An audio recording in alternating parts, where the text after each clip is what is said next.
반갑습니다. 틈틈이와 알아보는 미국 주식. 오늘은 에브비, 티커명 ABV를 심층 해부하는 기획 리포트 시간입니다. 요즘 시장을 보면 금리 변동성이다, 지정학적 리스크다 해서 불확실성이 참 크죠. 이럴 때일수록 많은 투자자분들이 안정적으로 돈을 버는 이른바 방어주에 눈을 돌리시는데요. 바로 그 중심에 거대 바이오 제약 기업 에브비가 있습니다. 사실 이 회사는 제약 역사상 가장 성공적인 약의 특허가 끝나면서 모두가 제국이 이제 몰락하는구나 하고 예견했었거든요. 그런데 에브리비는 정말 놀라운 반전을 보여주면서 월스트리트의 가장 뜨거운 감자로 떠올랐습니다. 오늘 리포트에서는요, 에브리비가 어떻게 이 거대한 위기를 기회로 바꿨는지, 그리고 그 눈부신 성공 이면에 혹시 숨겨진 위험은 없는지 깊이 파고들어 보겠습니다. 자, 그럼 이 역설적인 상황부터 한번 자세히 들여다볼까요? 에브비가 2025년 실적을 발표했는데 사상 최대 매출이라는 정말 기념비적인 성과를 냈습니다. 상식적으로 생각하면 이건 주가에 엄청난 호재잖아요. 그런데 월스트리트의 반응은 정반대였습니다. 주가가 오히려 4% 가까이 뚝 떨어졌죠. 이게 바로 오늘 리포트의 핵심 질문입니다. 시장은 도대체 왜 에브비의 이 눈부신 성과를 믿지 못했을까요? 그들이 주목한 건 화려한 실적 너머에 숨겨진 어떤 리스크였을까요? 이야기의 첫 번째 장은 바로 한때 제약업계를 호령했던 한 제국의 몰락에 관한 이야기입니다. 그 제국의 이름은 바로 휴미라.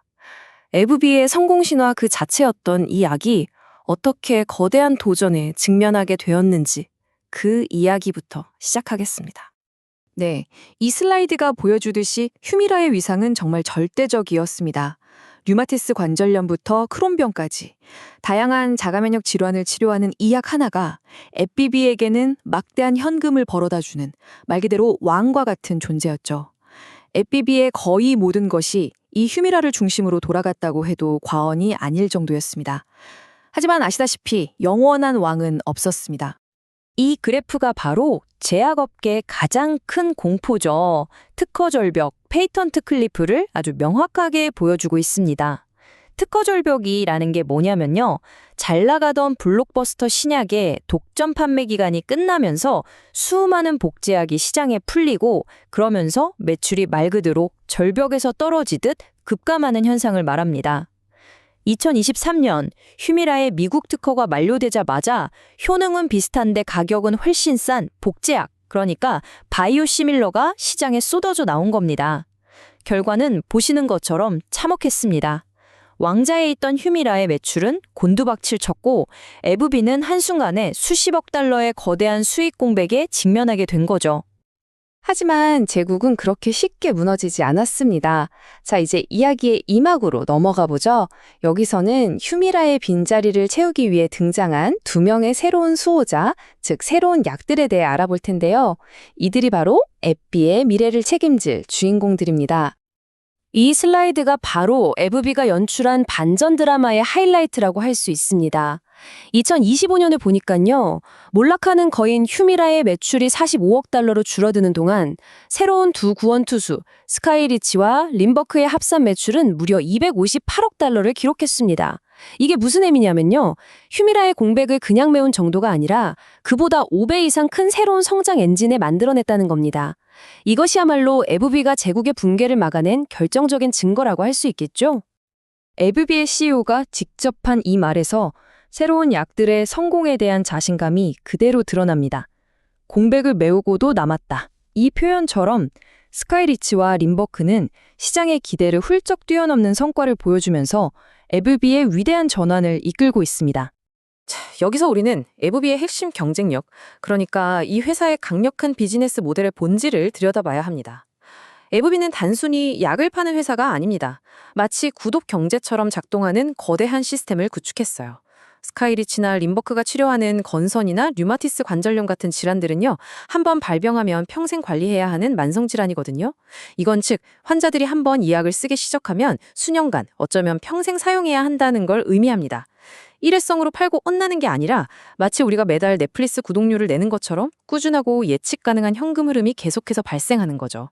이게 바로 워렌 버핏이 그토록 강조하는 경제적 해자, 즉 다른 경쟁자들이 쉽게 침범할 수 없는 아주 강력한 사업 구조의 핵심입니다. 자, 그럼 이제부터는 투자자들이 왜 에브비의 미래를 낙관적으로 보는지 그 강세론의 근거들을 하나씩 자세히 살펴보겠습니다.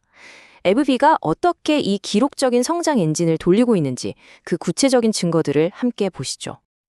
네, 바로 이 숫자 611억 달러가 모든 것을 말해줍니다.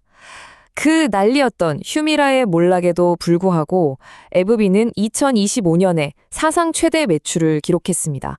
이건 회사의 전환 전략이 정말 성공적으로 작동하고 있다는 가장 확실한 증거고요. 시장의 모든 우려를 정면으로 돌파한 정말 놀라운 성과라고 할 수 있습니다.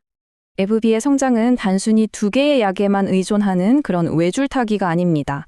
보시는 것처럼 여러 개의 강력한 기둥들이 성장을 든든하게 받치고 있어요. 첫째, 주력인 스카이리치와 림버크의 성장세는 이제 시작에 불과합니다. 2030년까지 두 약의 합산 매출이 380억 달러에 이를 것으로 전망되고요. 특히 건선치료제 시장에서는 이미 45%에 달하는 압도적인 점유율로 시장을 지배하고 있습니다. 둘째, 새로운 성장 동력인 신경과학 부문입니다. 파킨슨병 치료제 비알레브가 벌써부터 블록버스터급 성장을 예고하고 있는데 이건 면역학에 쏠려있던 포트폴리오를 다각화하는 아주 중요한 역할을 하죠. 그리고 마지막으로 미래를 위한 투자입니다. 현재 진행 중인 90개가 넘는 임상 프로그램들은요. 제2, 제3의 스카이리치가 탄생할 수 있는 잠재력을 의미합니다.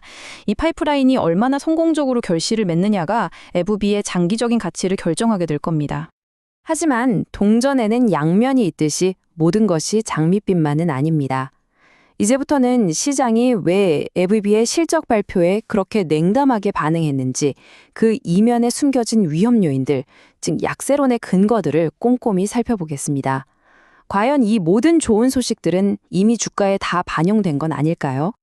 시장이 우려하는 위험 요인은 크게 네 가지입니다. 첫째, 정말 살얼음판 같은 경쟁 환경입니다.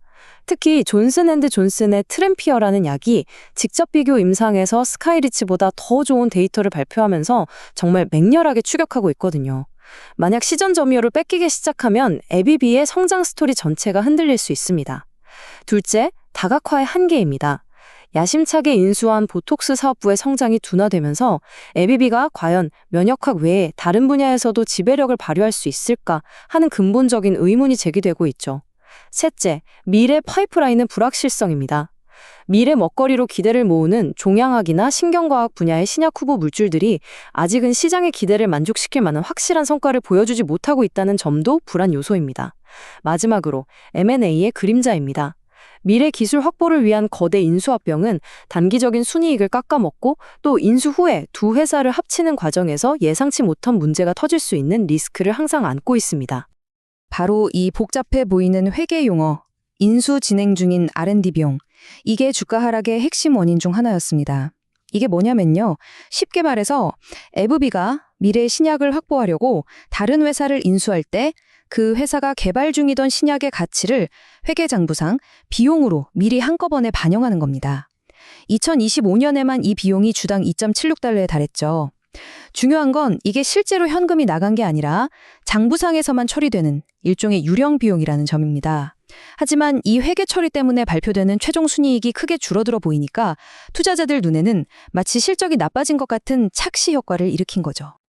이런 추상적인 숫자나 회계 용어 뒤에는요, 이런 실제 환자들의 목소리가 있습니다. 이 슬라이드는 미국의 커뮤니티 사이트 레딧에 올라온 한 환자의 실제 경험담인데요. 이분은 자신의 약이 보험 적용 대상이라고 믿고 보험을 선택했는데 해가 바뀌자마자 갑자기 보험 적용이 중단되는 황당한 경우를 겪은 겁니다.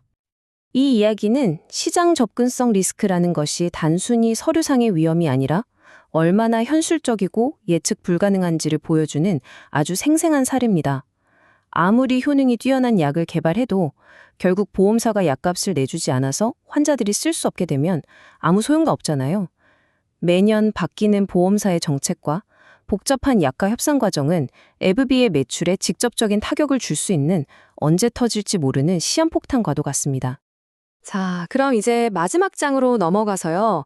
에브비의 가까운 미래를 결정지을 핵심 이벤트들을 살펴보겠습니다. 2026년은 에브비에게 새로운 왕자를 굳히기 위한 아주 중요한 시험대가 될 겁니다. 2026년 한 해 동안 투자자들이 주목해야 할 핵심 일정표입니다. 1분기에는 새로운 파킨슨병 치료제의 FDA 승인 여부가 결정되고요. 2분기에는 림버크가 새로운 질환으로 치료 영역을 넓힐 수 있을지 중요한 데이터가 공개됩니다.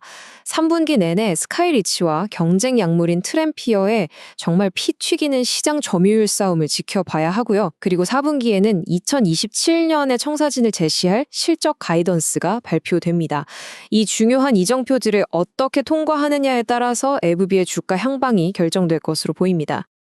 그리고 이것이 바로 에브비가 시장에 제시한 야심찬 목표입니다.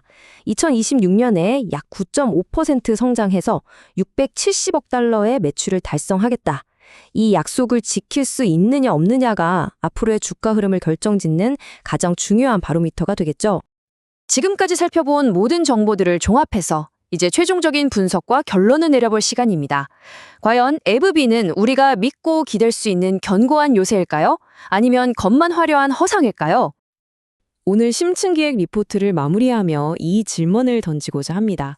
에브비는 휴미라라는 페어 위에 스카이리치와 림버크라는 새로운 기둥으로 정말 견고한 요새를 다시 지은 것일까요?